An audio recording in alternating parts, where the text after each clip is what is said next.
I had an interesting experience yesterday. Well, my family and I did. My husband, my son, and I had been invited to dinner at a local restaurant by my daughter and her family.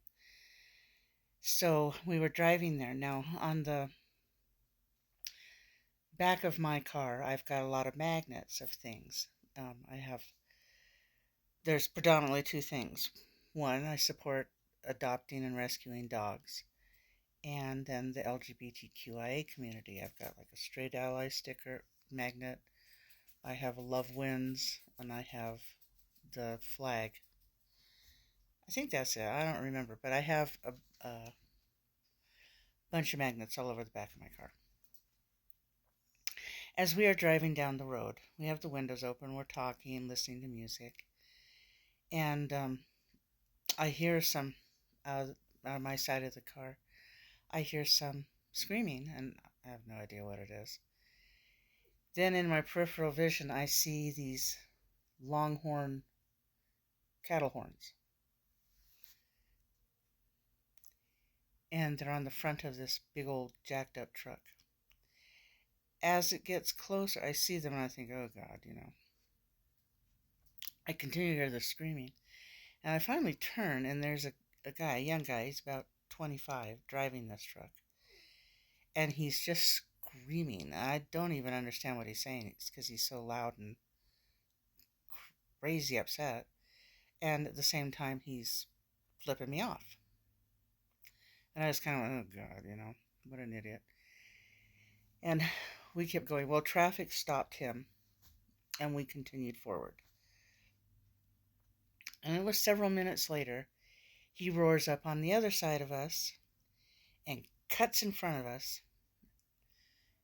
And on the back of his car, he had a Confederate flag and a United States flag, full size, flying off the back of his truck. And he's gesturing.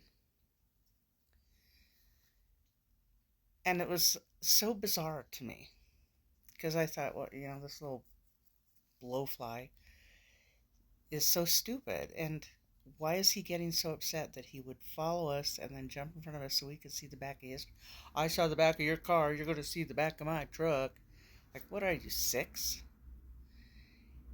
And what I fear about this is that not only is Trump saying that it's okay, so these people think it's perfectly fine to be racist and misogynist and homophobic and transphobic and hate everybody that isn't like them. I mean, he's basically told them that that's okay and that's what they're going with.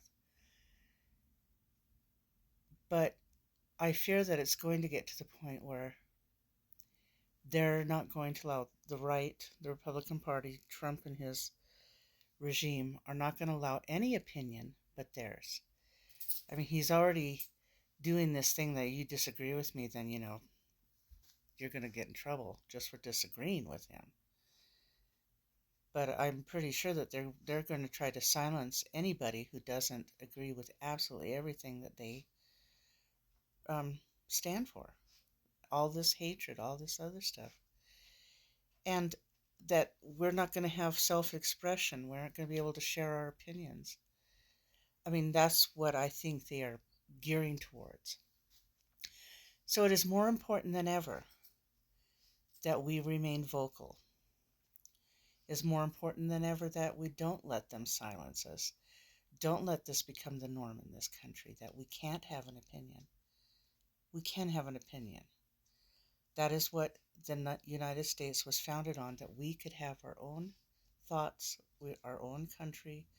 We have our own freedoms, that nobody's going to rule us and tell us how we need to be or how we should act.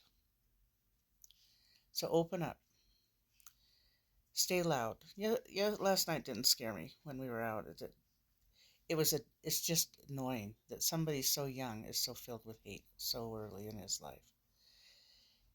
That even seeing something like what I had on the back of our car was triggering for him. That's very sad to me. It's very sad. I mean, my view when I see somebody that has Trump bumper stuff on their car, I just gotta think, what an idiot. I don't scream at them. I don't follow them down the road. I just think they're an idiot. Why couldn't he have said that? Oh God, those people in that car, what a bunch of idiots. They're such dumb fucks. Blah blah blah. No, no, no. He had to tell us. He had to show us. He had to scream. I kind of wish I'd understood what he was screaming at me, so I could know exactly what it was he was so upset about. But he was so out of control I couldn't understand him. So anyway, don't be silent. Stay loud. Your opinions matter. Your opinions are your own, and you're entitled to them. We're still a free country, kinda. So hang in there. Don't stop fighting. Join the resistance.